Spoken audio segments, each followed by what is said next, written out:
It took them several moments to regain their composure. "We can't tell our parents about this." Courtney frantically stared eye to eye with Asher. "Yeah, of course not. No way. It'd be one thing if we actually figured something out. Right now, we just look like crazy, nosy teenagers." Asher laid on the lawn, still processing. "So, we should totally get out of here before the fire department arrives?" They sat a moment and listened to the horns in the distance. Asher looked in shock as he realized the shotgun he had used to escape was still at his feet. "Oh man! I totally took that gun with me through the wall! Throw it back in the house! Let the fire take care of it, and hurry! The fire department's getting closer!" Asher took her advice and quickly collected the gun and threw it back into the hole in the entrance. The two of them got up and gathered their collective composures for one last time before walking off into the night. It took 20 mute minutes for either of them to speak. Parts of the night still seemed too surreal for words. "You mentioned earlier that if we had found something, not telling our parents would be different. What exactly did you mean?" Knowing that her house was close, Courtney needed to clear the air before the inevitable drop-off. "Well, if we had found something that they really needed to know, I don't really know myself. I mean, if we found plans of some sort, some really incriminating evidence, then I feel like we should have at least told our parents. But since we didn't really come up with anything, it feels best to just keep this all a secret. For their sake, and our sake. Asher scratched his fingers through his hair as he attempted to answer the awkward question. "I mean, we did find incriminating evidence." Courtney stepped in front of Asher to impede their journey until she got some answers. "Courtney, we found a bunch of loaded guns under his bed. Guns that burned up in a fire, mind you. This hardly seems worth mentioning, honestly." Asher was perplexed by Courtney's drastic attitude shift. "The only citizens permitted to have firearms are members of my father's police force and your father's captain's guard.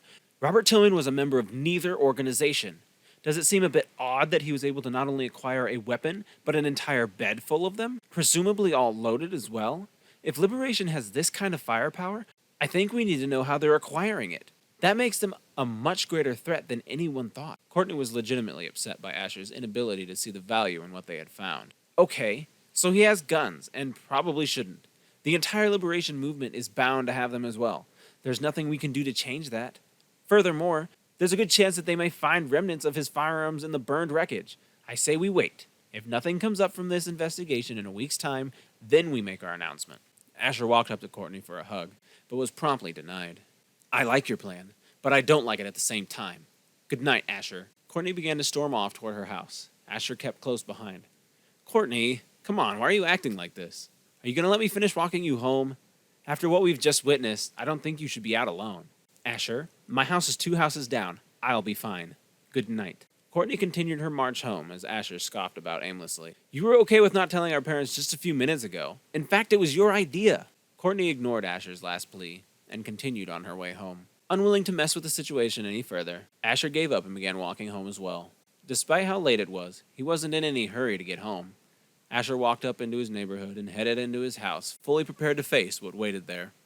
In order to escape, Courtney chose to enter her home from the back window, rather than the front door. She walked to the left of her home. She crept past her parents' window and up to the kitchen window. She wiggled it a bit in an attempt to open it, but it was in vain. The window had been locked, and her mother always kept it open. She had been caught. Now she'd have to pass through the front door and right into her dad's trap. With no other options, Courtney approached the front door of her house, ready to face the music. Things were similar at Asher's. When he opened the front door, his father, instead of being asleep, was sitting in a chair, waiting. "Where have you been, Asher?" "I was out with Courtney." Asher was in no mood to try and come up with a creative excuse. "You two were out until 48 minutes past midnight. What in the hell are you doing?" Don was more than lively and ready to assess the situation. "We were just hanging out, We went for a walk, hung out at the park for a little while." Asher avoided eye contact. "You two can't just go hanging out into the midnight hours. You know that isn't acceptable. I'm feeling generous because this doesn't often happen, but if it happens again, I will instill a curfew. I mean, at the very least, you could have at least told me where you would be." Don let out a long yawn.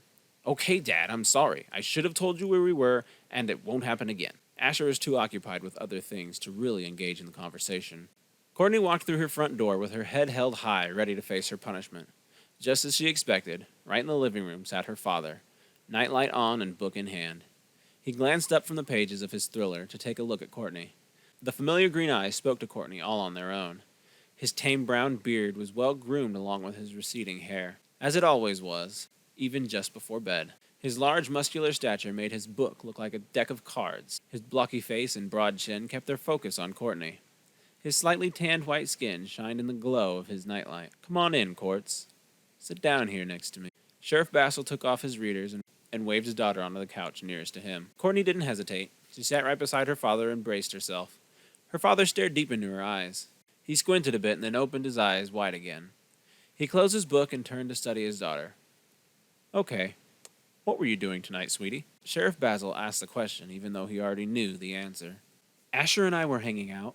We went to the park for a while and just walked around for a while, you know? Courtney spoke with a big smile on her face, knowing that it was her father's only kryptonite. That's all? You just hung out at the park and walked around for over 8 hours?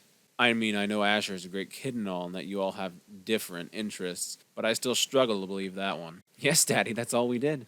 We hadn't been on a date in months, so we decided to just hang out, you know. I know we were irresponsible with our time, but we weren't doing anything besides talking. Courtney continued to work the magic of her smile, and her father patted her on the head for a moment. Well, Quartz, you know I can't resist that smile of yours. But you have to be careful. Sheriff Basil's tone changed to a more concerned one. You know that Robert Tillman was a man I recently arrested, right? Courtney nodded her head, worried about where this conversation was going. Well, you see, his house was burned down today. Judging by what sense we could make of the wreckage of his home, he was some sort of arms dealer. Things are getting more and more dangerous here in Hope, and as a sheriff, I get caught in the middle of it. I try not to let that make me too strict, but it also makes me worry that much more about you and your mother. This isn't really where I want this conversation to end up, though. You see, a witness of the house fire filed a very interesting report today. Courtney's heart sank and her smile faded with that news. A neighbor of Tillman's witnessed a teenage man and woman entering the house just before it burned down. Sheriff Basil waited a moment for his news to sink in.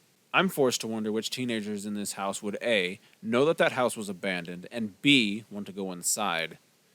Courtney's grin faded completely, and Sheriff Basil now featured his own grin.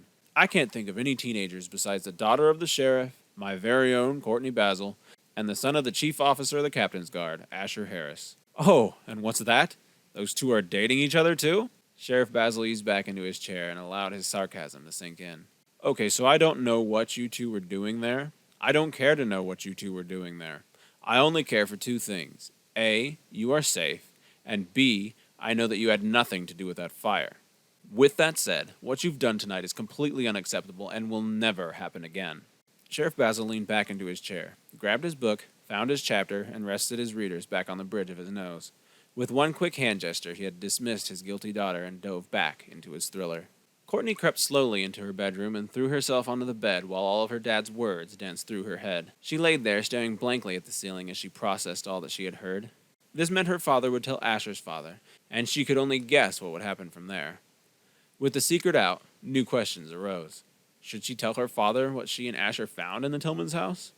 Or would it be pointless now? Had her father already found everything that they had? End chapter.